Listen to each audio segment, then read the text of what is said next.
হোলিকা দহন, যেটা মূলত দোল পূর্ণিমার আগের দিন চতুর্দশীতে হয়ে থাকে, অথবা গোস্বামী মতে মূলত যারা বৈষ্ণব বৃন্দাবন, নবদ্বীপ এসব স্থানে পূর্ণিমার দিন এটি করা হয়ে থাকে। আর প্রতিপদে দোল খেলা বা রং খেলা হয়ে থাকে। আরিয়াদহ পাটবাড়ি, যেখানে আজ দোল পূর্ণিমার দিন এই হোলিকা দহনের পুজোটা হচ্ছিল। হোলিকা দহন মানেটা কি না, পুরাণ মতে রাক্ষস রাজা হিরণ্যকশিপু একজন রাক্ষস ছিলেন। তার যে ছেলে প্রহ্লাদ, তিনি আবার বিষ্ণু ভক্ত ছিলেন। এবার বিষ্ণু ভক্ত হওয়ার ফলে হিরণ্যকশিপু কখনোই তার ছেলেকে মেনে নিতে পারেনি। সেজন্যই হিরণ্যকশিপুর বোন হোলিকা তার আপন ভাগনাকে মারার চেষ্টা করেছিলেন।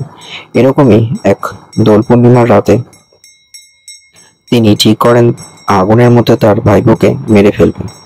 এরকম একটা অগ্নিকুণ্ড বানানো হয়েছিল এবং সেখানে তার ভাইপোকে ছুঁড়ে মারতে যান। সে সময় বিষ্ণু ভক্ত হওয়ায় প্রহ্লাদ বেঁচে যান।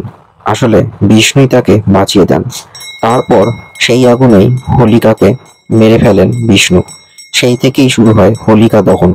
আসলে হোলিকা হলো অশুভ শক্তি, আর তার দমন হয় পূর্ণিমার রাতে। সেই থেকেই ঠিক হয় যে হোলিকা দহন আসলে পাপ বা অশুভ শক্তির নিধন এবং শুভ শক্তির সঞ্চার ঘটে। সেই জন্যই পূর্ণিমা অত্যন্ত গুরুত্বপূর্ণ একটা দিন, স্পেশালি এই দোল পূর্ণিমা। এবং এই দোল পূর্ণিমার দিনেই অশুভ শক্তির শেষ হয়। সেই নিয়ম মতোই আজও এখনো বৃন্দাবন, বারাণসী এসব স্থানে হোলিকা দহন করা হয় এবং তারপরের দিন রং মেতে সবাই হোলি পালন করে।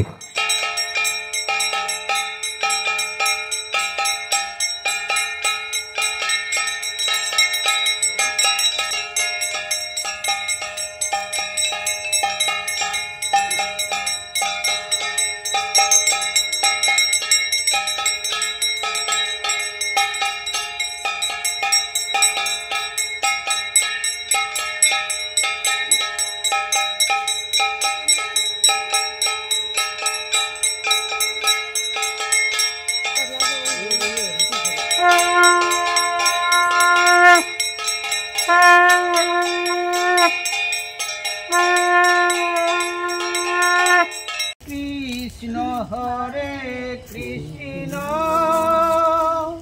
কৃষ্ণ কৃষ্ণ হরে হরে,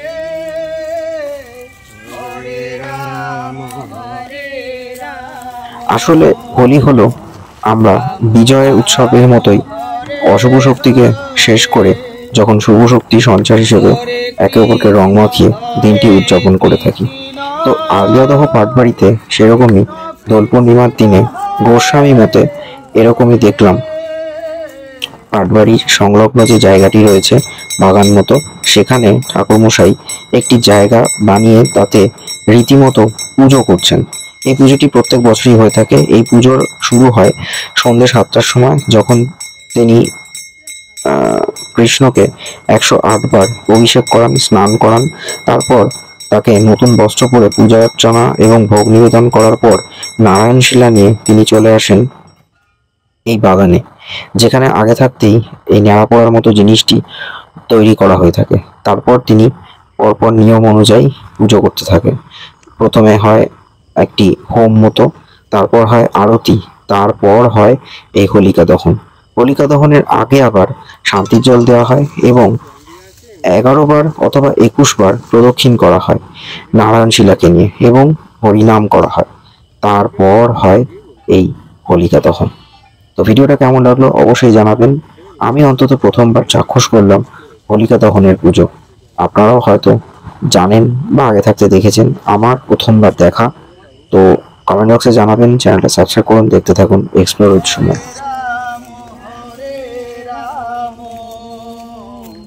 রাম রাম হরে হরে, হরে কৃষ্ণ কৃষ্ণ কৃষ্ণ হরে